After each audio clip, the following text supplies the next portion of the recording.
ॐ पूर्णमदः पूर्णमिदं पूर्णात् पूर्णमुदच्यते पूर्णस्य पूर्णमादाय पूर्णमेवावशिष्यते। ॐ शान्ति शान्ति शान्तिः। अखण्डमण्डलाकारं व्याप्तं येन चराचरं तत्पदं दर्शितं येन तस्मै श्री गुरवे नमः। ॐ सहना भवतु सहनौ भुनक्तु सह वीर्यं करवावहै तेजस्विनावधीतमस्तु मा विद्विषावहै। वसुदेवसुतं देवं कंसचारूढमर्दनं देवकी परमानन्दं कृष्णं वन्दे जगद्गुरुं। वंशी विभूषितकरान् नवनीरदाभात् पीताम्बरातरुणबिम्बफलाधरोष्ठात् पूर्णेन्दुसुन्दरमुखात् अरविन्दनेत्रात् कृष्णात् परं किमपि तत्त्वमहं न जाने।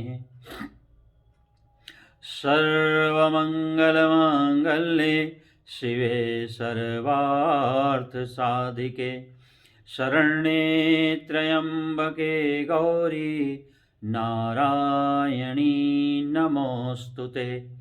गुरुर्ब्रह्मा गुरुर्विष्णु गुरुर्देवो महेश्वरा गुरुः साक्षात् परब्रह्म तस्मै श्री गुरवे नमः। तस्मै श्री गुरवे नमः। बोलिए सच्चिदानंद घन भगवान की जय। आइए प्रेम से भगवान के सुंदर नाम का स्मरण करें। मेरा कोई ना सहारा बिन तेरे घनश्याम संवरिया मेरे। मेरा कोई ना सहारा बिन तेरे नंदलाल संवरिया मेरे। घनश्याम कन्हैया मेरे नंदलाल संवरिया मेरे। मेरा कोई ना सहारा बिन तेरे घनश्याम संवरिया मेरे। घनश्याम रूप धर आए घनश्याम रूप धर आए। भक्तों को राह दिखाए भक्तों को राह दिखाए। करो मन के दूर अंधेरे घनश्याम संवरिया मेरे। करो मन के दूर अंधेरे नंदलाल संवरिया मेरे। मेरा कोई न सहारा बिन तेरे नंदलाल संवरिया मेरे। घनश्याम कन्हैया मेरे। घनश्याम संवरिया मेरे, मेरा कोई ना सहारा बिन तेरे। घनश्याम संवरिया मेरे, मेरा कोई ना सहारा बिन तेरे। घनश्याम संवरिया मेरे। ओ भगतन के हितकारी, हो भगतन के हितकारी, हम आए हैं शरण तिहारी। हम आए हैं शरण तिहारी, काटो जन्म मरण के फेरे। घनश्याम संवरिया मेरे, काटो जन्म मरण के फेरे। नंदलाल संवरिया मेरे, मेरा कोई ना सहारा बिन तेरे। नंदलाल संवरिया मेरे, घनश्याम कन्हैया मेरे। नंदलाल संवरिया मेरे, मेरा कोई ना सहारा बिन तेरे। घनश्याम संवरिया मेरे, करो मन के दूर अंधेरे। नंदलाल संवरिया मेरे, काटो जन्म मरण के फेरे। घनश्याम संवरिया मेरे, मेरा कोई ना सहारा बिन तेरे। नंदलाल संवरिया मेरे। बोलिए सच्चिदानंद घन भगवान की जय। कृष्ण कन्हैया लाल की जय। राजा रामचंद्र भगवान की जय। उमापति महादेव की जय। जगत जननी अम्बे माता की जय। सद्गुरुदेव भगवान की जय। अखंड कोटि ब्रह्मांड नायक, सर्व जगत नियंता, परम सत्ताधारी, घटघटवासी, भक्तवत्सल परमात्मा परमेश्वर, आत्मस्वरूप परमात्मा स्वरूप भक्त वृंद, परम हर्ष उल्लास आनंद के ये क्षण, आनंद का विषय दिव्य भूमि श्री प्रेमपुरी आश्रम और एक महान संत की संकल्पना का जो साकार स्वरूप हम लोगों को नित्य के सत्संग के रूप में, सच्चर्चा वेद चर्चा के रूप में प्राप्त हुआ है। परम ज्ञान की चर्चा जहाँ संतों के द्वारा की जाती है। ऋषभिर बहुता गीतम, छंदोभिर विविधय पृथक, तरह तरह के वाक्यों के द्वारा संत हमारी मुख्य लक्ष्य की प्राप्ति का निर्देश करते हैं और चर्चा करते हैं, चिंतन करते हैं। उसी क्रम में हम लोग भी पिछले 13 दिनों से आज अंतिम दिवस है इस सत्र का, 14वां दिन, और हमारा विषय है विषाद योग। तो बारंबार जो है, पहले तो हम आज अंतिम दिन है इसलिए संपूर्ण ट्रस्टी मंडल, विशेष करके हमारे जो है गिरीश भाई, प्रकाश भाई एवं जो हमारे टेक्निकल, जिनके माध्यम से ये 2-2, 2.5-2.5, 3-3 घंटे एक एक जो है वीडियो के ऊपर कार्य करके हमारे प्रिय दुबे जी जो है आप तक इन सब चीज़ों को पहुंचाते हैं। बारंबार इन सब को हमारा पूरा ट्रस्टी मंडल प्रेमपुरी का, हमारे सारे प्रिय आत्मा रूप ही हैं, तो सबको बारंबार बहुत बहुत धन्यवाद। ट्रस्टियों को अनवरत इसी प्रकार से वो सेवा में लगे रहें। तो आइए हम सबका धन्यवाद करते हुए, हमारा जो नित्य का नियम है कि हम पूज्य चरण प्रातः स्मरणीय स्वामी श्री प्रेमपुरी जी महाराज के द्वारा विरचित जो ब्रह्माष्टमी माला है, श्री प्रेमपुरी आश्रम में जो सत्संग चलता है उसमें 5 जो है श्लोकों का पाठ लिया जाता है, लेकिन हम लोगों ने इस सत्र में ये नियम बनाया कि एक श्लोक का पाठ और उसके उपरांत उसका अर्थ, क्योंकि अर्थ की धारणा ही हमको जो है उस ब्रह्म ज्ञान की ओर, परम ज्ञान की ओर, आत्मज्ञान की ओर ले जाती है। तो आइए पूर्णतया समर्पित जो भाव है वेदांत के प्रति महाराज श्री का, उसका श्रवण करें और उसको हृदय में धारण करें। सचित्रा ज्ञान कर्पूरम दग्धम ज्ञानाग्निनाखिलम भस्मापि नावशिष्टम वै शुद्धम ब्रह्मास्मि संस्थितम।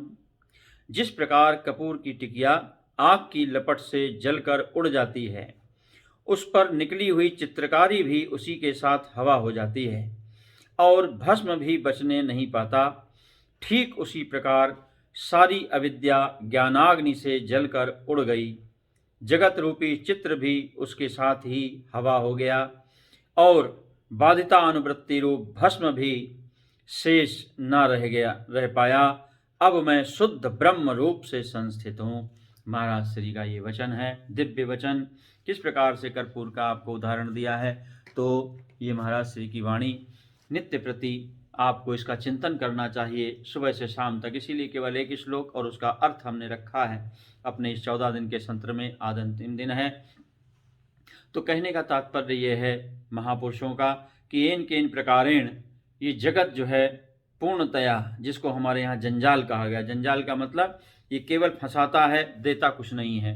ये केवल आपको बर्बाद करता है, किसी भी प्रकार से वो आपको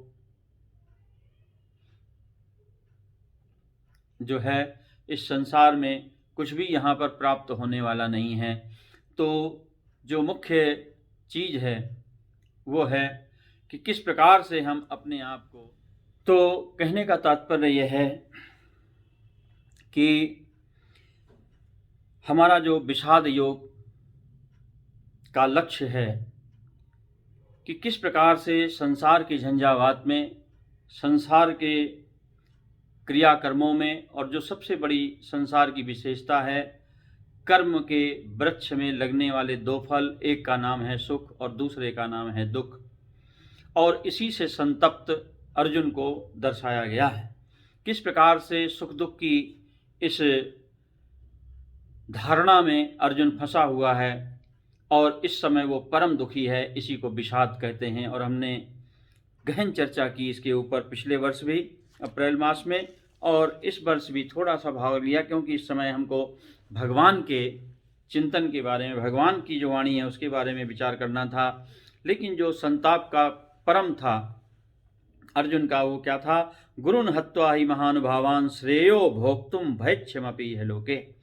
तो अर्जुन ने स्पष्ट कह दिया, मैं भिक्षा गुरुओं को मार करके, भिक्षा का न मार, गुरुओं को मारने में मैं अपना कुछ भी श्रेय न समझकर भिक्षा का पात्र लेकर और उसमें मिलने वाले अन्न से अपनी आजीविका जो है चला लूँगा।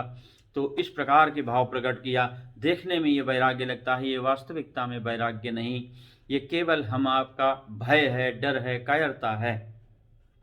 जब हम संसार से हार जाते हैं, यहाँ बात मरने और मारने की नहीं है, क्योंकि हम ज्ञान योग की चर्चा कर रहे हैं, और ज्ञान योग जो है वो पूर्णतया आपको आत्मा की ओर, किस प्रकार से भगवान अर्जुन को एक एक जो है युक्ति के द्वारा संसार से हटाकर और आत्मा का दर्शन करा करके उसके तदुपरांत अर्जुन को पुनः उसी की भाषा में, उसी की विचारधारा के अनुरूप, कि किस प्रकार से अर्जुन, अगर तुम विचार करोगे तो अपने सांसारिक जीवन को भी अगर तुम सत्य मानो, भगवान तो यहाँ तक आ गए कि अगर आप अपने सांसारिक जीवन को भी क्षणिक सत्य का रूप ही मानकर चलें और परम सत्य मान के चलें, तो भी आपको इन सांसारिक कर्मों से किसी प्रकार से भागना नहीं चाहिए ना। भागना अलग चीज है और जीतना अलग चीज है। सांसारिक कर्मों के ऊपर विजय प्राप्त करना जो है वही सबसे बड़ी विशेषता है महाराज।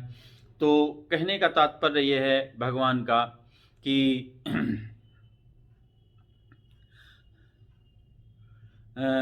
अर्जुन से भगवान अंत में अर्जुन को समझा रहे हैं कि किस प्रकार से अगर तुम अपने क्षत्रिय धर्म के ऊपर भी विचार करो, है ना, अगर तुम अपने क्षत्रिय धर्म के ऊपर भी विचार करो तो भी तुम जो है कायरता दोष से ग्रसित होने वाले नहीं हो, है ना। क्योंकि इस संसार में जो सांसारिक रीतियां हैं उसमें जो है मान सम्मान ही, प्रतिष्ठा ही सबसे बड़ी चीज़ है। इसीलिए लोग बड़े बड़े चुनाव लड़ते हैं, ना जाने क्या क्या उपक्रम करते हैं अपने मान सम्मान को बढ़ाने के लिए, दान देते हैं और दुनिया भर के क्रियाकलाप हैं, और उसके उपरांत उनका पूरे संसार में नाम छा जाता है। ऐसा देखा गया है केवल जो है ना। और यदि उस व्यक्ति की बदनामी हो जाए तो वो अपने आप को बिल्कुल दीनहीन, लाचार अनुभव करने लगता है। और यही यहाँ पर भगवान अर्जुन को समझा रहे हैं कि भयाद्राणादुपरन्तं मंसन्ते त्वां महारथा येषां चात्वं बहुमतो भूत्वा यास्यसि लाघवम्। और भगवान कहते हैं जिनकी दृष्टि में बहुमता भूत्वा लाघवम, तुम जो है बहुत सम्मानित हो, वो सब लघुता को प्राप्त हो जाएगा। लाघवम, छोटे हो जाओगे महाराज। यास्यसि, महारथी लोग तुमको जो है ऐसा मानेंगे। भयात रणात उपरतम, तुमको ऐसा मानेंगे कि डर गया, कायर था और ये युद्ध से चला गया। कोई ये मानने को तैयार नहीं होगा कि अर्जुन को दूसरे के प्रति दया भाव आया था। अर्जुन यहाँ पर दया दिखाना चाहता है कि मैं दुर्योधन से लड़ना नहीं चाहता, बल्कि इस युद्ध को, वो भूमि उसको दे करके पूर्णतया अपने आप को हटा लेना चाहता हूँ। तो भगवान कहते हैं ये कायरता दोष है, क्योंकि ये जितने भी युद्ध की चाहना वाले यहाँ पर खड़े हैं, सब के सब पूर्णतया क्या है, ये पूर्णतया महाराज भावना से भरे हुए हैं कि भयंकर युद्ध होगा और हम अर्जुन को मार कर गिरा देंगे। लेकिन अगर तुमने गलती से भी महाराज जो है इस युद्ध को छोड़ दिया और भिक्षा का पात्र लेके महात्मा बनकर के कहीं भिक्षा मांगने लगे, तो ये सारे के सारे ये तुम्हारी हंसी उड़ाएंगे और ये कदाचित भी तुम्हारी बात को नहीं मानेंगे कि तुम्हारे अंदर दया भाव आया था, बल्कि उल्टा तुम्हारे ऊपर दोषारोपण करेंगे। भयात ऋणात उपरतम, ये अर्जुन जो है भय के कारण युद्ध से हट गया, है ना। यहाँ पर बात भगवान संसार के धर्म की कर रहे हैं कि सांसारिक धर्म से भी अगर आत्मा को समझने की चेष्टा करो तो तुमको बड़ी आसानी से समझ में आ जाएगा। अवाच्य वादांश बहुन वदिष्यन्ति तवाहिता निंदन्तस्तव सामर्थ्यम ततो दुखतरम नुकिम। भगवान कहते हैं जो बैरी लोग हैं तुम्हारे, वो तुम्हारे सामर्थ्य की निंदा करते हुए बहुत सारी लंबी लंबी चौड़ी चौड़ी कहानियां बना डालेंगे महाराज। अवाच्यवादान, जो तुम्हारे लिए कहने योग्य नहीं है, तो पूर्णतया तुम्हारे व्यक्तित्व के विरोध में है, और वो सारी वाणियां महाराज जो है वो बोलने वाले हैं। ये तुम बिल्कुल निश्चित समझ लो, क्योंकि ये संसार का नियम है। जब व्यक्ति किसी चीज़ से हट जाता है, पीछे हट जाता है, तो महाराज उसके ऊपर ऐसा कहानियाँ बननी शुरू हो जाती हैं, और तरह तरह की, जिनको आप अफवाहें कहते हैं, बातें कहते हैं, ऐसा लोग वहाँ पर करने लगते हैं। भगवान कहते हैं उससे बड़ा दुख, और जो ये तुम्हारा विलाप है दया का, ये दुख नहीं है, क्योंकि अभी तो तुमको इनके ऊपर दया आ रही है। लेकिन जब इन्हीं के मुख से तुम ये कहानियाँ सुनोगे कि अर्जुन को हम लोगों को देखकर इतना डर लगा कि युद्ध से भाग गया, उस समय तुम्हारे पास कोई रास्ता नहीं होगा, क्योंकि फिर तुम युद्ध के लिए ललकार नहीं पाओगे। अभी तो पूरी तैयारी है, और तैयारी के साथ ही हम लोग मैदान में आए हैं, और जिस समय तुम हट जाओगे सारी सेनाएं अपने अपने जगह वापस चली जाएंगी, और कहानियां फैलेंगी। जब तुम्हारा लोग मजाक उड़ाएंगे कि देखो ये कायर अर्जुन जा रहा है, ये युद्ध से भाग गया था, जब ऐसी वाणी तुम्हारे कानों में पड़ेगी, तो ये जो इस समय तुम दया का विलाप कर रहे हो, हैं, जिन्होंने खुद युद्ध करने की ठानी है, तुमने किसी प्रकार का निमंत्रण इनको युद्ध करने के लिए नहीं दिया है, लेकिन यदृच्छया ये तुमको स्वयं प्राप्त हुआ अवसर है। इसलिए दुख सबसे बड़ा क्या है, भगवान कहते हैं सबसे बड़ा दुख क्षत्रिय के लिए है, जब तुमको कायर कहा जाएगा। संसार में नाना प्रकार से तुमको जो है लोग मजाक का पात्र बना देंगे, और मजाक का पात्र बनने में तुमको जो है ऐसा अनुभव होगा महाराज, कमाल का अनुभव होगा। कैसा अनुभव होगा कि देखो मैंने तो दया दिखाई थी और ये मेरा उपहास कर रहे हैं, परिहास कर रहे हैं। और महाराज उसके बाद तुम जो है, हो सकता है भगवान की कहते हैं हो सकता है कि तुम ना जाने कौन से गलत कदम उठा लो, या बिना युद्ध के ही तुम दुश्मनों पे टूट पड़ो, या कुछ भी कर सकता है। विक्षिप्त आदमी जब उसका प्रहास किया जाता, उपहास किया जाता, तो वो कुछ भी करने को तैयार हो जाता है। तो भगवान यहाँ पर कहते हैं कि इसलिए अर्जुन, इस समय तुम्हारे सामने दो रास्ते हैं। बहुत प्रसिद्ध श्लोक है, और इसको हम तो महाराज कहते हैं भगवान ने अर्जुन को इस श्लोक के द्वारा समझाने की चेष्टा की है। दोनों हाथ में लड्डू क्या होता। हतो वा प्राप्य सस्वर्गम जीत्वा वा भोक्ष्यसे महीम तस्मादुत्तिष्ठ कौन्तेय युद्धाय कृतनिश्चया।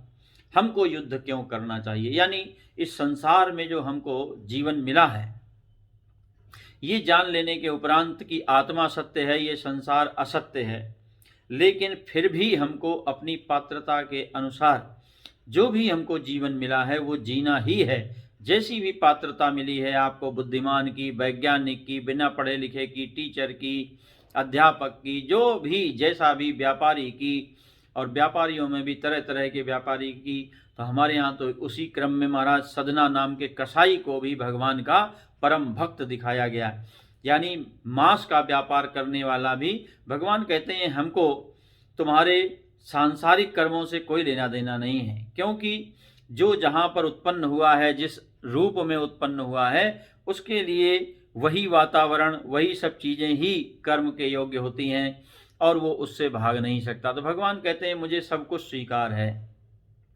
जो अस्वीकार है वो क्या है कि महाराज आपके अंदर कायरता दोष नहीं आना चाहिए। अपने जो भी आपको पात्रता मिली है उसका निर्वाह करते हुए, यथा योग्य अपने धर्म का पालन करते हुए। जैसे कर्ण ने महाराज दुर्योधन का साथ दिया, लेकिन भगवान ने कोई दोष नहीं माना। यद्यपि अधर्म का साथ दिया था, लेकिन अधर्म का साथ देते हुए भी अपने जो धर्म का निर्वाह कर्ण ने किया, इसलिए भगवान कहते हैं ये जो है मेरे लिए परम वीर है ना। जो अधर्म का साथ देने पर भी अपने धर्म को छोड़ता नहीं है, मित्रता के धर्म को निर्वाह किया महाराज कर्ण ने। तो भगवान अर्जुन को समझाना चाहते हैं, हतो वा प्राप्य शशि स्वर्गम जीत्वा वा भोक्ष्यसे महीम।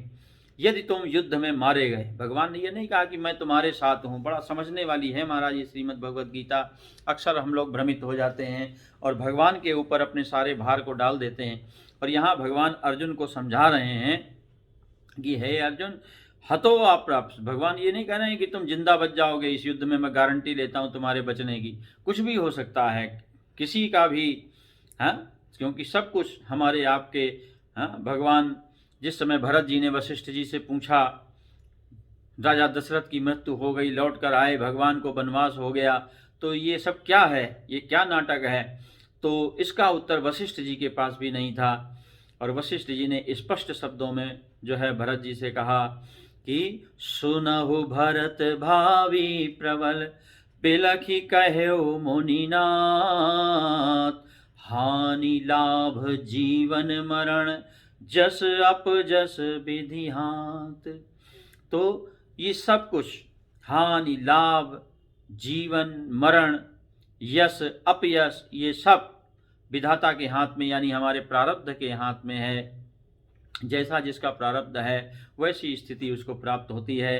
तो यहाँ भगवान अर्जुन से कह रहे हैं अगर तुम मारे गए, है ना। भगवान ने ऐसी कोई सांत्वना अर्जुन को नहीं दी है, जैसी हम अध्यात्म में हमने पहले दिन भी चर्चा की थी कि हम आध्यात्मिक होने पर या धार्मिक होने पर, भगवान को मानने पर ये कल्पना कर लेते हैं कि भगवान हमारी रात दिन रक्षा करेंगे और ऐसा जो है संसार के नियमों को बदल देंगे। तो ऐसा यहाँ कुछ भी होने वाला नहीं है। और भगवान की वाणी से बिल्कुल इस चीज़ को स्पष्ट कर लीजिए, क्योंकि भगवान अर्जुन को आत्मा का ज्ञान यानी आत्मधर्मा बना रहे हैं महाराज। भगवान अर्जुन को किसी ऐसी गलतफहमी में, किसी ऐसे संदेहात्मक जो है स्थिति में नहीं ले जाना चाहते हैं कि अर्जुन कहे मैंने सोचा कुछ था, हो कुछ गया, भगवान तुमने मेरी रक्षा नहीं की। तो भगवान ने इसलिए पहले ही अर्जुन को कह दिया कि ऐसा नहीं है कि मैं तुमको आत्मा का ज्ञान दे दूंगा तो तुम मरोगे नहीं, अमर हो जाओगे।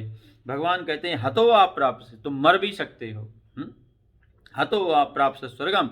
और अगर मर गए इस युद्ध को करते हुए तो अपने धर्म का पालन करने के कारण तुमको स्वर्ग की प्राप्ति होगी, क्योंकि आपका मन जब आप अपने धर्म का पालन करते हैं, ये बिल्कुल साइकोलॉजिकल यानी जो है जिसको कहा जाता है मानसिक स्थिति है।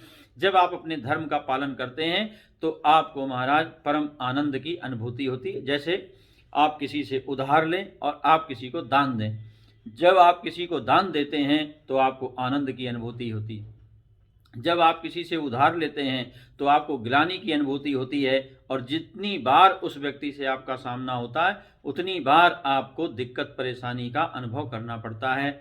तो ये जो विशेषता है किसकी, हमारी मानसिक स्थिति की। स्वर्ग कब मिलता है, जब आपकी मानसिक स्थिति प्रसन्नता वाली हो, आपको ऐसा लगे मैं सबके ऋण से मुक्त हूं, तो आपको स्वर्ग की प्राप्ति होगी।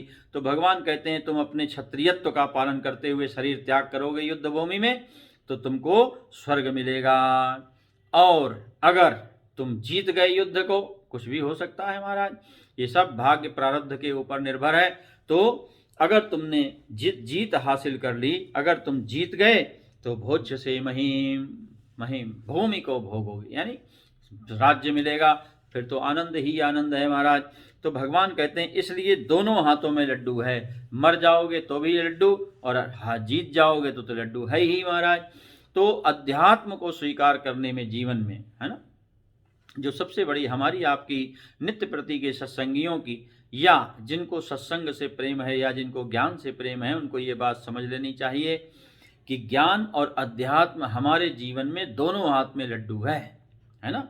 क्योंकि अगर भगवत प्राप्ति हो गई तो महाराज फिर तो कहना ही क्या है, यानी परम लक्ष्य हमको आत्मा की प्राप्ति हो गई, आत्मज्ञान की प्राप्ति हो गई, आत्म साक्षात्कार हो गया, तो महाराज फिर तो कहना ही क्या। और अगर ऐसा ना भी हुआ मान लो, तो भी महाराज कम से कम इस संसार के सांसारिक प्राणियों के जीवन से तो आप कहीं ऊपर उठ जाएंगे, क्योंकि आपके अंदर एक विशेष आनंद की अनुभूति होगी। क्योंकि साधारण व्यक्ति तो रात दिन ग्लानि युक्त होकर दुख की अवस्था में रो रो कर ना तो भगवान मिलता है और ना उसको संसार मिलता है। लेकिन जो आध्यात्मिक है और जिसको अध्यात्म से प्रेम है, परमेश्वर से प्रेम है, सत्य से प्रेम है, उसको जो है किसी प्रकार से ग्लानि का अनुभव नहीं होता है। पुनः एक बार वेद की युक्ति को याद कीजिए, है ना, कि किस प्रकार से ऋषि लोग हमको समझाते हैं।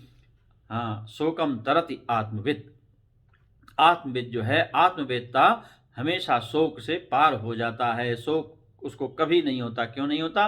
क्योंकि आत्मा में कुछ भी बनता बिगड़ता नहीं है, आत्मा में कुछ भी नष्ट नहीं होता है, आत्मा आनंद का स्रोत है।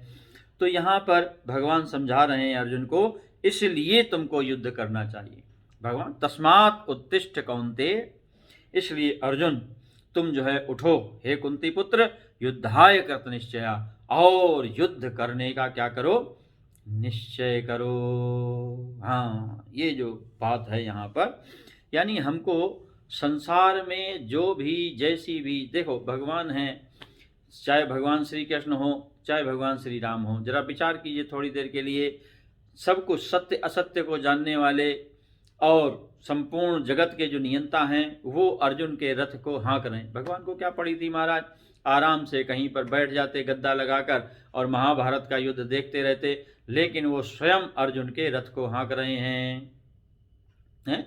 और वो भी कैसे, मुफ्त में महाराज, किसी प्रकार का कोई वहाँ पे फीस नहीं है उनकी, केवल आनंद ले रहे हैं भगवान। किसका? ये बाह्य नाटक का, आडंबर युक्त जो संसार है। जैसे बहुत दिनों की गर्मी के बाद आपको जो है घने काले बादल आसमान में दिखाई दें और घड़घड़ाहट आपको सुनाई दे, तो आपको बिल्कुल अंदाजा लग जाता है कि अभी थोड़ी देर में जो है बहुत सुंदर बारिश होने वाली है। और उस बारिश की कल्पना से आप जो है उन काले बादलों को देख के डरते नहीं हैं, उस घड़घड़ाहट को देखकर आप भयभीत नहीं होते हैं, बल्कि आपको जो है आनंद की अनुभूति होती है। क्या देख करके? कि अभी थोड़ी देर बाद यहाँ पर सुंदर, इतनी भयंकर गर्मी के बाद बारिश होगी और ये हमारा जो तप्त शरीर है परम आनंद का अनुभव करेगा। ठीक उसी प्रकार से भगवान ये समुद्र में उछलती हुई लहरों का आनंद ले रहे हैं, है ना। जैसे आप समुद्र के तट पर जिसको रोरिंग सी कहते हैं, एक होता है शांत समुद्र। अगर आप रामेश्वरम के इलाके में जाएंगे भारत भूमि में, तो महाराज रामेश्वरम में शांत समुद्र है। कैसा देखो विचित्र बात है ना। भगवान श्री राम की जो भूमि है और भगवान राम जो स्वरूप माना गया भगवान राम का, शांतम शाश्वतम अप्रमेयम अनघम, भगवान श्री राम के लिए तुलसीदास जी ने श्लोक लिखा। शांतम, शांत रूप थे भगवान श्री राम, बड़े शांत रहते थे। और आप उनकी जो कर्म भूमि है रामेश्वरम, जहाँ से भगवान ने लंका के ऊपर, रावण के ऊपर चढ़ाई की थी, अगर उस समुद्र को देखें तो बड़ा शांत समुद्र है महाराज। उसके बाद अगर आप उड़ीसा चले जाएं, हमारा जो उड़ीसा का जगन्नाथपुरी का तट है, भगवान जो है हमारे कन्हैया का जो तट है, जहाँ पर बलभद्र, सुभद्रा और भगवान कन्हैया का जो है विग्रह लगा हुआ महाराज, क्योंकि कन्हैया नटखट थे, माखन लूटना, मटकी तोड़ना, ये सब उनका रोज का खेल था महाराज, है ना। खेल खेल में ही ना जाने कितने राक्षसों को उनको समाप्त कर दिया। तो ऐसा नटखट स्वरूप होने के कारण उनके समुद्र में, देखो हैं दोनों समुद्र ही, लेकिन अपने अपने नायक के अनुसार बर्ताव करते हैं। अगर आप उड़ीसा के तट पे जाएं, पुरी के तट पे जाएं, और उससे भी आगे जो है कोणार्क की तरफ जाएं, तो हमारा रोरिंग सी है, जिसको कहते हैं दहाड़ने वाला, लहरें वाला, लंबे लंबी लहरों को उछलने वाला, और अक्सर वहाँ पर तूफान भी आते रहते हैं। और यहाँ पर रामेश्वरम में तो बगल में शांत समुद्र है, बिल्कुल एकदम, वहाँ पर अलग ही जो है नज़ारा है। तो कहने का तात्पर्य यह है, भगवान को कोई चिंता नहीं थी, कोई परवाह नहीं थी, सब कुछ जानते थे, लहरों का आनंद ले रहे हैं महाराज। जैसे आप रोरिंग सी के किनारे खड़े होकर, है ना, जिसको कहते हैं उछलने कूदने वाले समुद्र के किनारे खड़े होकर लहरों को देखते रहो, लहरें यहाँ आके तट पे टकराती हैं, आपस में टकराती हैं, और ऐसा दृश्य देख करके दर्शक जो है भाव विभोर होता है। उसी प्रकार से भगवान के लिए जब आपने देखा 11वां अध्याय सुना होगा या पढ़ा होगा, क्योंकि अर्जुन को जब बात समझ में नहीं आई, भगवान को अपने विराट को प्रकट करना पड़ा, और इसका परिणाम ये हुआ कि महाराज अर्जुन के सामने भगवान ने जब अपने विराट को दिखाया, तो वहाँ पर भूत भविष्य वर्तमान तीनों एक हो रहे थे, है ना। हमारे आपके लिए तीनों अलग अलग हैं। अज्ञानी अविवेकी के लिए भूत अलग है, वर्तमान अलग है, भविष्य अलग है। लेकिन जब भगवान ने अपने विराट को प्रकट किया, तो महाराज वहां पर दो थे, है ना, भूत भविष्य वर्तमान तीनों एकत्रित थे। वर्तमान में तो अर्जुन खड़ा ही है, और भूत भी था, भविष्य भी था, और संपूर्ण सेनाएं अपने अपने सारे महारथियों के संग भगवान के दांतों के बीच में दबी हुई थी, मरी हुई थी। जो जिंदा दिखाई दे रहे थे वो भी मृत देखे अर्जुन ने महाराज, है ना। तो भगवान अर्जुन को समझाना चाहते हैं, ये लहरों का खेल है अर्जुन, ये यहाँ पर मरना जीना सब नाटक मात्र है, ये सब केवल जो है नाटक है, यहाँ असली में कुछ भी ना बना है ना बिगड़ने वाला है, ये सब केवल हमारी आपकी बुद्धि का भ्रम है। भगवान जो समझाना चाहते हैं, अगर आप पूर्णतः अध्यात्म में रुचि रखते हैं तो आपको ये बात समझ में आएगी। लेकिन आप अगर अध्यात्म से संसार की परेशानियों को दूर करना चाहते हैं, तो ये महाराज आपकी समझ के बाहर की चीज़ है, क्योंकि अध्यात्म संसार को बिल्कुल नाट्यशाला मानता है, और नाट्यशाला में यानी नाटक में कुछ भी असली नहीं होता, चाहे वो जीना हो मरना हो, है ना। वहाँ पर एक कुमारा व्यक्ति जो है उसका विवाह दिखाया जाता, उसके अभी विवाह हुआ नहीं है, लेकिन नाटक में महाराज उसका किसी से विवाह करा दिया गया। उसके बाद एक छोटा सा बच्चा कहीं से ले आए, उसको बच्चा दिखा दिया गया। तो फिल्मों में, नाटक में जिस प्रकार से कुमारे व्यक्ति को भी बाप बना दिया जाता है, एक कुमारी कन्या को भी माँ बना दिया जाता है, वहाँ कुछ होता नहीं है। लेकिन फिल्म की कहानी जब आप देखते हैं, नाटक की कहानी देखते हैं, तो वहाँ पर उनको माँ बाप का चित्रण दिखाया जाता है, उस छोटे से बच्चे को उनका माँ बाप बना दिया जाता है, लेकिन वास्तविकता में ना वो माँ बाप कभी बने हैं और ना ही बच्चा उनका है। ठीक इसी प्रकार से आध्यात्मिक व्यक्ति इस संसार को नाट्यशाला के रूप में देखता है। इस बात को अगर आप समझ लेंगे तो आपकी जो भी पात्रता है उसमें होने वाली लाभ हानि से आपका कोई लगाव नहीं रह जाएगा। क्योंकि यहाँ पर अगर आप पूर्व का विचार करें, यानी जो अगर आपको इतिहास कुछ मालूम है, तो आपको दिखाई देगा कि बड़े बड़े लोगों ने लाभ हानि सब मिट गया, मिट्टी में चला गया। सिकंदर का ही अगर आप याद कर लें, कितने बड़े बड़े राज्यों को जिसके नाम से राजा एक छोटा सा बालक रूप महाराज 22-23 साल का नौयुवा सारी दुनिया को महाराज विजय करता हुआ पूरे यूरोप से लेकर मिडिल ईस्ट तक सब जगह हाहाकार मचाता हुआ भारत तक पहुंच गया महाराज।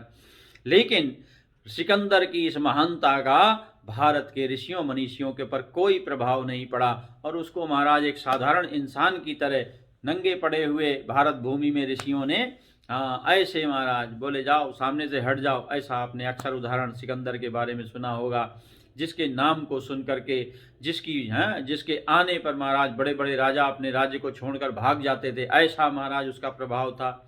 तो लेकिन अगर आप विचार करें तो दिखाई देगा न सिकंदर है, न सिकंदर के द्वारा जीता गया धन है, न लाभ है, न हानि है। ये नाटक का जो मंच था वो खत्म हो गया महाराज। जो वो पात्र थे, उसके सैनिक थे, जो भारत के सैनिक थे, राजा थे, सब चले गए। न लाभ न हानि, ये सब थोड़ी देर का खेल है जब तक ये वर्तमान मंच सजा हुआ है। इस मंच के हटने के बाद आपकी पात्रता का हमेशा के लिए विनाश हो जाएगा। फिर ये नाटक मंच दोबारा सजने वाला नहीं। जो इस बात को समझ लेता है उसको अध्यात्म समझ में आ जाता है। इसलिए भगवान कहते हैं निसंदेह भाव से, बिना किसी संदेह के, बिना किसी दुख के, बिना किसी क्लेश के, बिना किसी परिणाम की इच्छा किए तुम युद्ध करो। तस्माद उत्तिष्ठ। ये जो कायरता रूप धर्म, कौन मरेगा, ऐसा हो जाएगा, वैसा हो जाएगा, भगवान कहते हैं ऐसा लगता है सारी दुनिया का ठेका तुम्ही ने लिया हुआ है ना। अक्सर आपने देखा होगा बहुत से लोग ऐसे टेंशन चिंता में रहते हैं महाराज, सारी दुनिया का ठेका, जबकि हम अपने सामने ही देखते हैं 1 सेकंड का, 2 सेकंड का, 5 सेकंड का भूकंप लाखों लोगों को मृत्यु के गाल में पहुंचा देता है। बिल्डिंग की बिल्डिंगें केवल सेकंडों में महाराज कमरे से बाहर निकलने का मौका भी नहीं देता है। ऐसा जो भयंकर रूप है, भगवान समझा रहे हैं अर्जुन को कि इस युद्ध को क्यों करो, क्योंकि ये केवल नाट्यशाला है। यहाँ ना कोई अर्जुन है, ना यहाँ कोई दुर्योधन है। ये सब केवल तुमने अपने भ्रम पाल रखे हैं। मैं जीतूंगा, हारूंगा, दुर्योधन जीतेगा, हारेगा, किसका अपमान होगा, किसका सम्मान होगा। तो इन सारी चीज़ों को अपने बुद्धि से निकाल के बाहर कर दो, है ना। ये सब वही सोचते हैं जिनको ऐसा लगता है कि दुनिया जो है ऐसे ही चलती रहेगी। और जबकि हम बार बार देखते हैं संसार में कि किस प्रकार से ये संसार रोज बदल रहा है। ना जाने अगर किसी भी व्यक्ति से, अमेरिका के भी किसी व्यक्ति से पूछ लिया जाए कि अभी तक उसके जितने भी राष्ट्रपति हुए हैं, क्या किसी को नाम याद है सारे एक साथ गिना सकता है, तो आपको पता चलेगा कि महाराज कोई एक 100 में से, हजारों में से कोई एक ऐसा निकलेगा जो महाराज अपने 46 के 46 राष्ट्रपतियों को जानता होगा। या भारत भूमि के गिने चुने जो राष्ट्रपति हुए हैं 5, 7, 10 हैं, किसी को लगातार नाम नहीं मालूम कि इसके बाद कौन बना, कौन बना, कौन बना। कोई एक ऐसा जिसकी बहुत बढ़िया मेमोरी या बिल्कुल इंटरेस्टेड जिसको कहते हैं, बहुत ज़्यादा रुचि रखने वाला होगा राजनीति में, वो ऐसा करने में संभव मिलेगा। लेकिन साधारण व्यक्ति को तो वर्तमान का भी पता नहीं होता कि वर्तमान में हमारा राष्ट्रपति प्रधानमंत्री कौन। ऐसे ही लोग भी हैं महाराज जिनको वर्तमान में नहीं मालूम है कि हमारा राजा कौन है। तो यहाँ कहने का जो तात्पर्य है भगवान का कि अर्जुन तुम ये निश्चय करो। क्यों निश्चय करो? क्योंकि मैंने तुमको आत्मा का दर्शन करा दिया है और इस आत्मा का दर्शन करने के कारण तुमको ये बात पूर्णतया समझ लेनी चाहिए। क्या समझ लेना चाहिए? कि इस संसार में जो कुछ भी है ये सब नाटक मात्र है, इसमें कोई तत्व नहीं है, सब तत्वहीनता है। तत्व तो केवल आत्मा में है। क्यों आत्मा में है? क्योंकि वो कभी नष्ट नहीं होती, वो हमेशा एक रस है, निर्विकार है। और पूर्णतया भगवान ने आत्मा की बहुत सुंदर व्याख्याएं आपको हमने सुनाई हैं। अभी तो इतना समय नहीं है कि दोबारा पुनः आपको जो है वो सारी इस श्लोकों के द्वारा, लेकिन पुनः आपको वो श्लोक मैं याद दिला देता हूँ। क्योंकि जब आपको आत्मा का दर्शन, आत्मा के ऊपर आप विचार करते हैं, आत्म तत्व के ऊपर विचार करते हैं, आश्चर्यवत पश्यति कश्चिदेनम, कोई एक उस आत्मा को आश्चर्यमयी दृष्टि से देखता है कि इतना बड़ा बब्रवाहन की तरह। जब महाभारत के युद्ध में बब्रवाहन घटोत्कच के पुत्र का सिर रखा गया महाराज, और जब युद्ध समाप्त हुआ तो सारे पांडवों को लेकर के भगवान उस सिर के पास पहुँचे और उनसे पूछा कि बताओ तुमने क्या देखा। तो उस सिर ने कहा कि महाराज मैंने तो ये देखा कि इस महाभारत के युद्ध को लड़ने वाला जो है केवल एक ही है, वो है भगवान श्री कृष्ण। जरा सोचो, जिन्होंने केवल अर्जुन का रथ हाँका तो उनको केवल दिखाई दिया कि इस युद्ध को लड़ने वाले भगवान श्री कृष्ण हैं। ये सत्य है महाराज। इसको कहते हैं आश्चर्यवत पश्यति कश्चिदेनम आश्चर्यवत बदति तथैव चान्या। तो ये आश्चर्यमयी दृष्टि आपको प्रकट करनी पड़ेगी। दुनिया की निगाह में अर्जुन दुर्योधन लड़ रहे थे, दुनिया की दृष्टि में ना जाने कौन कौन किससे किससे लड़ रहा था, लेकिन सत्य दृष्टि से, आत्मदृष्टि से तो केवल कृष्ण ही इस युद्ध को लड़ रहे हैं। यानी जो कुछ भी करता धरता है सब भगवान का ही लीला स्वरूप है। यहाँ भगवान के अलावा कुछ दूसरा नहीं है। ईशावास्यमिदं सर्वं यत्किंच जगत्याम जगत तेन त्यक्तेन भुंजीता मा गृधः कस्य शुद्धनम। तो आश्चर्यमयी दृष्टि प्रकट करनी पड़ेगी महाराज। क्यों?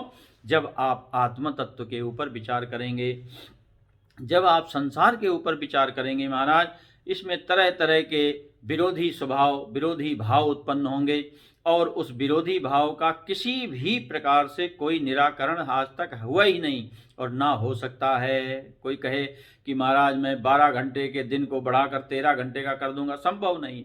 कोई कहे मैं रात को घटा दूंगा, बढ़ा दूंगा, संभव नहीं है महाराज। किसी विज्ञान के पास ये ताकत नहीं है कि जहाँ के दिन जैसे जैसे होते हैं उनको उसी प्रकार से होने देने की बजाय अपने हिसाब से उसको जो है बदल दे, कहीं दिन कर दे, कहीं रात कर दे, ऐसा संभव नहीं है महाराज।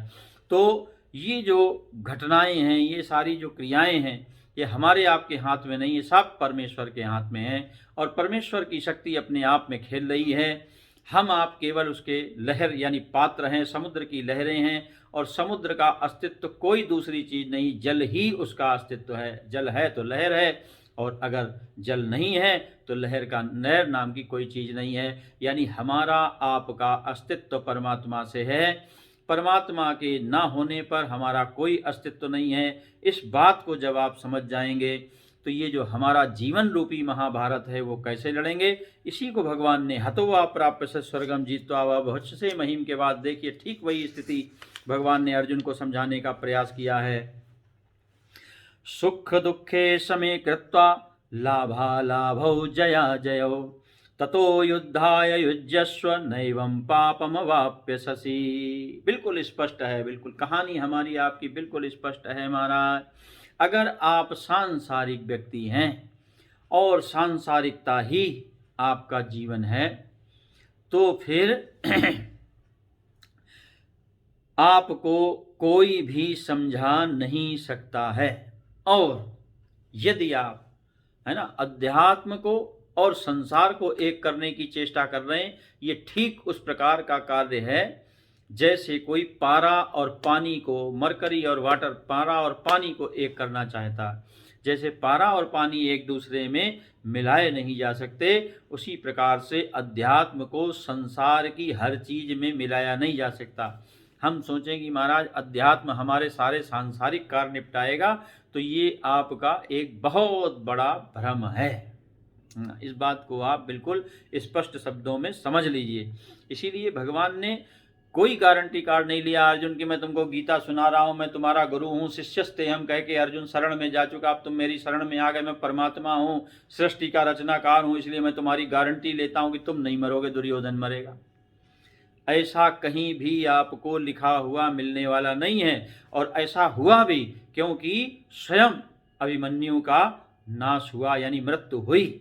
हाँ, गीता सुनने वाले अर्जुन के पुत्र की, 9 युवा पुत्र की, कोई 19 साल मानता, कोई 29 साल मानता, जो भी रहा हो, हमारा तो मतलब 9 युवा से है। 9 युवा जो है अभिमन्यु की जो है मृत्यु का रूप देखा गया महाराज महाभारत में। भगवान ने गारंटी कार्ड नहीं लिया अर्जुन से कि मैं जगत का नियंता हूँ, जब मैं जिसको चाहूँगा उसको मारूंगा, जिसको चाहूँगा उसको बचा, ऐसा कुछ भी नहीं है और ऐसा कुछ भी होने वाला नहीं है। और इसीलिए ये गीता का वाक्य आपको बिल्कुल स्पष्ट कर देना चाहता है, सुख दुखे समे कृत्वा लाभा लाभौ जया जयो ततो युद्धाय युज्यस्व नैवं पापमेवाप्यसि। भगवान कहते हैं, समझ लीजिए आज अंतिम दिन है और अंतिम दिन का मतलब उपसंहार। हम जिस विषय को लेकर चल रहे हैं, विषाद से उत्पन्न हुआ योग यानी ज्ञान, अपनी स्वरूप की प्राप्ति, भगवान से हमारा मिलन, उस परमेश्वरी शक्ति जिसको भूलकर हम इन संसार में भिखारी की तरह, पागलों की तरह, विक्षिप्त की तरह भटक रहे हैं, उससे अलग हटकर जब हम एकांत में बैठकर अपनी ही आत्मा से बात करते हैं, यानी कृष्ण और इस शरीर में निवास करने वाले जीव की गीता, और ये शरीर हमारा महाभारत का युद्ध का मैदान है, जिससे हम इतने सा वर्षों से इस महाभारत के युद्ध में लड़ रहे हैं। जरा पूछिए आप अपने आप से, जितनी भी आपकी आयु है, आपके पास क्या है? अपने आप से पूछिए और जवाब मांगिए, तो आपको जवाब मिलेगा कुछ नहीं, कुछ भी नहीं है आपके पास महाराज। केवल आप भ्रम पाल के घूम रहे हैं। जरा विचार करो, जिस बैंक में आपका अकाउंट है, सारे अगर आपके जो हैं डॉक्यूमेंट्स जलकर राख हो जाएं, तो वो बैंक आपको पैसा देगा? कुछ देगा? कुछ भी नहीं मिलेगा महाराज, सब नष्ट हो जाएगा। देते रहो प्रमाण कि मैं हूँ, मेरा है, कुछ भी करते रहो। तो ये संसार बड़ा विचित्र है महाराज, ये द्वंद्वात्मक संसार, इसको समझना और समझाना बड़ी मुश्किल। जो हम कोशिश करते हैं कि अध्यात्म में हमको इसका, अध्यात्म जो है आपको आपकी सत्ता से परिचय कराता है, और जब हमको हमारी सत्ता से परिचय हो जाता है, जो बिल्कुल निष्कंटक है, जहाँ पर हमारे अलावा कोई दूसरी चीज है ही नहीं, ऐसा आत्मा का जब दर्शन हमको होता है, तो हमारे सब ये नाटक बंद हो जाते हैं। कौन कौन से? जय पराजय, ये संसार है। देखिए, संसार में जो जय जय करता है, यानी विजय होता है, उसको दुनिया गुणगान करती है, बड़े बड़े लोग महाराज उनके भक्त हो जाते हैं। जय पराजय है, ये द्वंद्वात्मक संसार का रूप है महाराज, जो यहाँ भगवान जो है अर्जुन को समझाना चाह रहे हैं। भगवान कहते हैं अर्जुन से, जय पराजय, लाभ हानि, है ना। कभी हमको व्यापार में मुनाफा यानी जो है वृद्धि होती है, कभी जो है हमारा व्यापार जो है अवसाद को यानी हानि को प्राप्त हो जाता है। सुख दुख, हाँ, हमारी अपनी कल्पना के अनुसार, पहले भी आपको समझाया था, सुख नाम की कोई वस्तु नहीं है, दुख नाम की कोई वस्तु नहीं है। जो एसी कभी आपको सुख देता था, हाँ, जिस एसी के बगैर आप लेटते नहीं थे, वही वृद्धावस्था में एसी आपके लिए दुख का कारण बन जाता है महाराज, क्योंकि अब शरीर को वो ठंडी हवा बर्दाश्त नहीं होती है महाराज। फिर आपको एसी बंद करना पड़ता है, कभी धीरे से चालू कर लेते हैं, फिर बंद कर देते हैं। इस प्रकार से जो चीज सुख का कारण थी, वही दुख का कारण बन गई। और रात भर एक बूढ़े व्यक्ति को महाराज बिना कंबल के एसी में डाल दो, सुबह तक वो पूरा का पूरा ठंडा मिलेगा, यानी स्वर्गारोहण हो जाएगा उसका, है ना। तो सुख दुख, लाभ हानि, जय पराजय, यही संसार है महाराज, और इसी के लिए सारी दुनिया लगी पड़ी है। अगर हम इनके उत्तर अध्यात्म में ढूंढ रहे हैं, तो ये हमारी सबसे बड़ी गलती है, क्योंकि यहाँ भगवान की वाणी अर्जुन को समझा रही है, समय कृत्वा। इस बात को आप समझ लीजिए, अध्यात्म आपको क्या देना चाहता है, अध्यात्म किस लिए होता है? आपकी पराजय को जय में बदलने के लिए नहीं, आपकी हानि को लाभ में बदलने के लिए नहीं, आपके दुख को सुख में बदलने के लिए नहीं है अध्यात्म महाराज। अध्यात्म आपके दिमाग से जय पराजय, लाभ हानि, सुख दुख को मिटाने के लिए है ना, क्योंकि ये सब शरीर के धर्म है। और शरीर कैसा है? तो महाराज ये नष्ट प्राय होने वाला है, हाँ, ये तो नष्ट ही होना है, चाहे वो महात्मा का हो, ऋषि का हो, यहाँ तक कि लीलाधारी भगवान जो स्वयं अपने आप कहते हैं जन्म कर्म च में दिव्यम, प्रकट होते हैं, अवतार लेते हैं, उनको भी अपने विग्रह का परित्याग करना पड़ता है। चाहे वो भगवान श्री राम है, चाहे वो भगवान श्री कृष्ण है, दोनों को अपने जीवन से दोनों चीज़ों का महाराज परित्याग करना पड़ा। तो हमको जो अध्यात्म समझाना चाहता है वो ये है, बिल्कुल स्पष्ट समझने की चेष्टा करें। अक्सर हम भ्रमित हो जाते हैं, हम सोचते हैं कि महाराज अगर हम आध्यात्मिक हो जाएंगे, भगवान को मानने लगेंगे, तो हमारी पराजय जय में बदल जाएगी, हमारा दुख जो है वो सुख में बदल जाएगा, और लाभ हानि जो है वो लाभ में बदल जाएगी। ऐसा कुछ भी होने वाला नहीं है, क्योंकि कर्म प्रधान बेश्वर चिराखा, जो जस करे सो तस फल चाखा। इस संसार में यदि आप सुख दुख प्राप्त, लाभ हानि, जय पराजय प्राप्त, जितने आप कर्मों के प्रति सजग होंगे, जितना ज़्यादा आप कर्मों के प्रति समर्पित होंगे, आपको वैसी ही अवस्था प्राप्त होगी। लेकिन उसकी भी एक सीमा है, उस सीमा के बाद वो भी प्राप्त होना बंद हो जाएगा, है ना। ऐसा संसार में देखा जाता है, क्योंकि हर व्यक्ति एक दिन स्वयं घोषणा कर देता अब मैं रिटायरमेंट ले रहा हूँ, क्योंकि अब उससे कुछ संभलता नहीं, कुछ होता नहीं, उसको कुछ चाहिए नहीं, कोई रास रंग नहीं रह गया। तो हर चीज़ की एक सीमा होने के कारण भगवान कहते हैं समान समझ लो, यानी जय मिले तो, पराजय मिले तो, लाभ मिले तो, हानि मिले तो, सुख मिले तो, दुख मिले तो, क्यों याद कर लो, क्योंकि ये शरीर नष्ट प्राय है, ये नष्ट होने वाला, ये बचने वाला नहीं है, किसी प्रकार से भी बचने वाला नहीं है। तो ऐसा जिस समय तुम्हारे अंदर निश्चय हो जाएगा, क्या करो, युद्धाय युजस्व, तैयार हो जाओ युद्ध करने। यानी जो भी आपको जीवन जीना है, जैसा भी जीवन मिला है आपको, उसको पूर्णतया आनंद लेते हुए जीना है। क्या समझ करके, ये केवल नाटक का मंच है और इसका साक्षात प्रमाण आपका अनुभव है महाराज। आप किसी की बात पे नहीं नाटक है कह दिया गया, देख रहे हैं, अनुभव कर रहे हैं महाराज। रोज संसार की दृश्यावलियां बिगड़ती चली जा रही, बदलती चली जा रही, कुछ का कुछ ही हो जाता है, कोई कुछ बन जाता है, जो अच्छा था वो खराब हो जाता है, जो खराब था वो अच्छा हो जाता है। देश की स्थितियों को बनते बिगड़ते देखा जाता है, नए देश बनते देखे जाते हैं, पुराने देश बिगड़ते देखे जाते हैं। तो ये नाटक के मंच महाराज रोज सजते हैं और रोज बिगड़ते हैं। ये बात जिस दिन आपको समझ में आ जाएगी तो महाराज आपका जीवन आनंदमय हो जाएगा। लाभ हो तो मजा और हानि हो तो मजा, दोनों में आपको कोई परेशानी। लेकिन उसके लिए आपको आत्मनिर्णय, अपने आत्मा की ओर निहारना पड़ेगा, संसार की ओर निहार के नहीं कभी आप सुखी होंगे। हाँ, ये बात ध्यान रखिएगा। प्रसन्नता और आनंद तभी मिलेगी जब आप उस अनंत अचिंत्य हैं आत्मा की ओर निहारेंगे, जो हमेशा है, कभी भी समाप्त होने वाला नहीं है। पुनः अपने एड्रेस को याद करें महाराज, जो हमारा परमानेंट एड्रेस है, ना जायते म्रियते वा कदाचिन नायम भूत्वा भविता वा न भूया अजो नित्यः शाश्वतोयम पुराणो ना हन्यते हन्य माने शरीरे।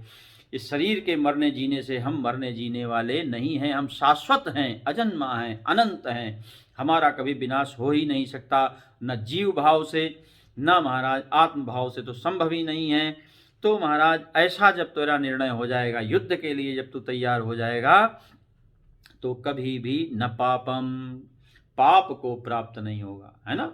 जब तुम सुख दुख को, लाभ हानि को, जय पराजय को अलग अलग करके देखोगे, छोटा बड़ा करके देखोगे, तो तुमको युद्ध का पाप लगेगा।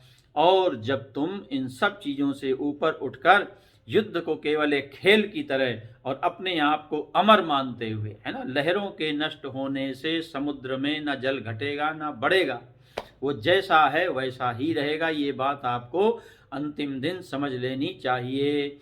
एक लहर, बहुत बड़ी लहर है महाराज, बहुत बड़े जहाज के ऊपर टक्कर मार रही है उस लहर के न बनने से जल बढ़ता है और उस लहर के घटने यानी नष्ट होने से जल न घटता है, जल उतना का उतना ही रहता है। लेकिन ये आडंबर केवल हमको आपको प्रभावित करता है कि एक बहुत बड़ी जल राशि ऊपर उछलकर सागर के तट से जहाज के ऊपर चढ़ गई और उसके बाद जहाज से उतर गए, एक बहुत सा गड्ढा हो गया, वहां चला गया जल। तो जल ना घटा ना बढ़ा, ये केवल हमारे लिए भ्रम है। जब इस प्रकार से आप युद्ध का यानी सांसारिक जीवन का आनंद लेने लगेंगे, यहाँ कुछ भी ना प्राप्त हुआ है, ना आपको होने वाला है और ना आपका कुछ जाने वाला है, जब ऐसा निर्णय आपके जीवन में हो जाएगा तो कभी भी आप पाप से युक्त नहीं होंगे, हमेशा निष्पाप रहेंगे, है ना। स्वामी राम तीर्थ तो कहते हैं महाराज, क्या कहते हैं स्वामी राम तीर्थ? स्वामी राम तीर्थ कहते हैं कि शरीर को आत्मा माने और कहे कि मैं निष्पाप हूं, ये संभव नहीं है ना। आत्मा को ही आत्मा मानकर आप निष्पाप हो सकते हैं, शरीर को आत्मा मानकर आप निष्पाप नहीं हो सकते, शरीर पर विश्वास करके आप निष्पाप नहीं हो सकते। निष्पाप होने के लिए आपको आत्मधर्मा होना पड़ेगा। तो ये आज के अंतिम दिन का बिल्कुल, क्योंकि उसके बाद भगवान ने विषय ही बदल दिया, जिसकी हम लोग आगे समय के अनुसार चर्चा करेंगे। एषा ते विहिता सांख्ये बुद्धिर्योगे त्विमां शृणु, बुद्ध्या युक्तो यया पार्थ कर्म बंध प्रहास्यसि। हाँ, ये जो पार्थ भगवान कहते हैं एषा बुद्धि, ये जो बुद्धि के द्वारा सांख्य योग के विषय में कहा गया है, ये जो भगवान कहते हैं अभी तक मैंने तुझे ज्ञान दिया है, ये ज्ञान योग है ना। अब इमाम योगे, अब तुम जो है कर्म के विषय में सुनो, है ना। दोनों तरह से मैं तुमको जो है इस आत्मा का दर्शन कराना चाहता हूँ, है ना।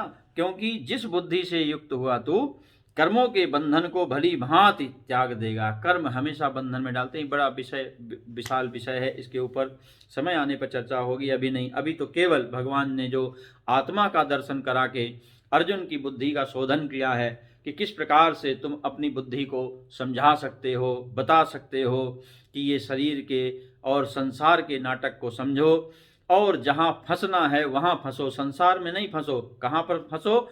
भगवान में फंसो, उस अनंत में फंसो, उस दिव्य में फंसो, उस आनंद के सागर में फंसो जो तुम्हारा अपना है और उसको तुमसे कोई अलग नहीं कर सकता। ऐसा एकत्व भाव लाओ। तो आइए अंतिम दिन आपको एक भजन सुना दें और उसके बाद फिर जैसा परमेश्वर की इच्छा होगी वैसा हम लोग आनंद लेंगे। बोलिए सच्चिदानंद घन भगवान की जय। तो जिन्होंने जो है समय दिया सुनने का, और जो है प्रेमपुरी आश्रम के जो ट्रस्टी हैं उन सबको धन्यवाद करते हुए आइए इस भजन का आनंद लें। बोलिए सच्चिदानंद भगवान की जय।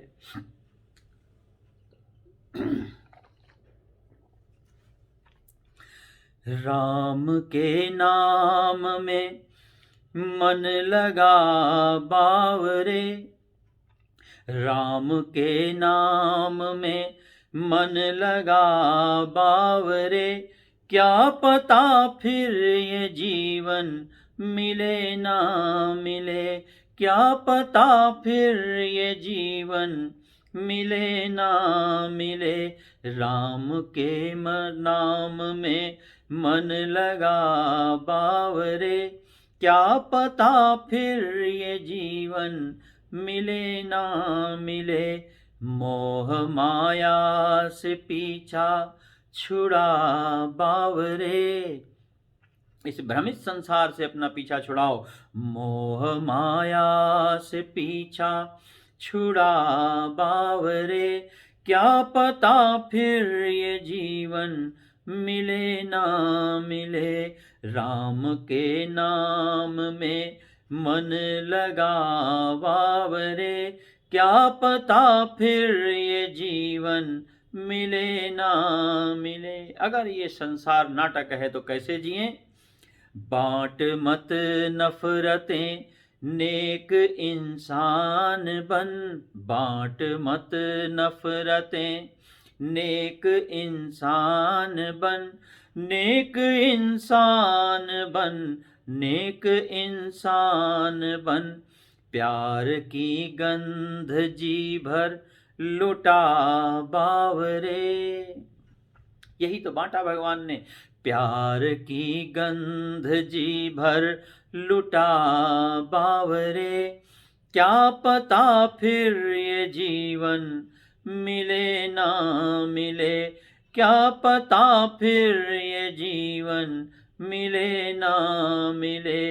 राम के नाम में मन लगा बावरे, क्या पता फिर ये जीवन मिले ना मिले। जग के झूठे झमेलों से दामन बचा, सद्गुरु की शरण आ भी जा, आ भी जा। जग के झूठे झमेलों से दामन बचा, सद्गुरु की शरण आ भी जा, आ भी जा। ज्ञान गंगा में, ज्ञान गंगा में डुबकी लगा बावरे, ज्ञान गंगा में डुबकी लगा बावरे, क्या पता फिर ये जीवन मिले ना मिले, क्या पता फिर ये जीवन मिले ना मिले। कैसा हमने सुना? जो सुना भगवान की वाणी को पुनः उसको याद करें इस पंक्ति के माध्यम से। सिर्फ पानी का है बुलबुला जिंदगी, आज है कल नहीं, कल नहीं आज है।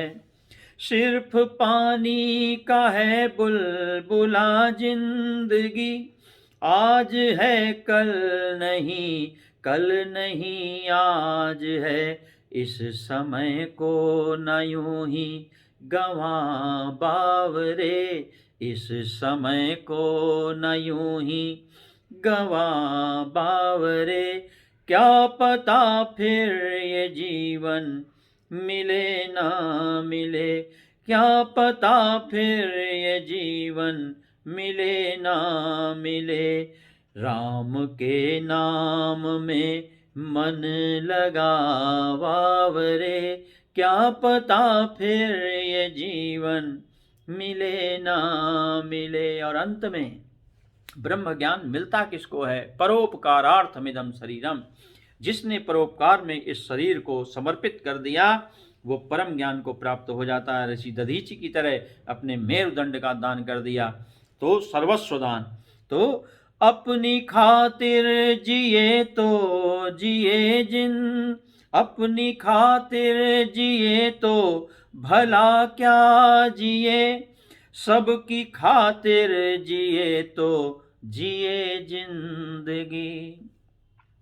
अपनी खातिर जिए तो भला क्या जिए, सबकी खातिर जिए तो जिए जिंदगी। काम सुख दुख में सबके तू आ बावरे, काम सुख दुख में सबके तू आ बावरे, क्या पता फिर ये जीवन मिले ना मिले, क्या पता फिर ये जीवन मिले ना मिले। राम के नाम में मन लगा बावरे, क्या पता फिर ये जीवन मिले ना मिले।